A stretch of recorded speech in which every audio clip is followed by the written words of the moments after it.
So mass జాతర movie ఇప్పుడే చూసి వస్తున్నాను. ఏమైందయ్యా? మేకు దించారా తీయటం మర్చిపోయా. మిస్టర్ బచ్చనే కొలాసల్ రాడ్ అది, దానికి ఈ రేంజ్ లో కాంపిటీషన్ ఎట్లా ఇస్తున్నారో నాకు అర్థం కావట్లేదు. ఎందుకు ఏడుస్తావు? కొత్తగా ఏం జరిగింది? అనుకునేదే అయింది.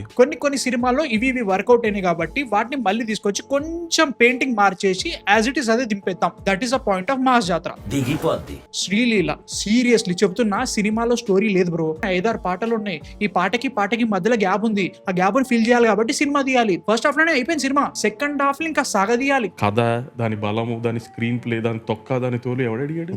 ఎవడికి కావాలి? మళ్ళీ చెప్తున్నా, స్టోరీలో కొత్తదనం ఇది కావాలి అది కావాలి నేనేమి అనట్లేదు. నన్ను ఎంటర్టైన్ చేయండి, అంతకంటే నేను ఇంకే అడగట్లేదు. నా ఎంటర్టైన్మెంట్ ఎక్కడరా నా ఎంటర్టైన్మెంట్?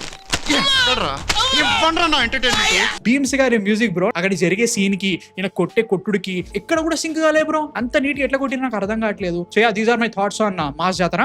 దండం. ఇంకో రాడ్, కొలాసల్ రాడ్ ఇది.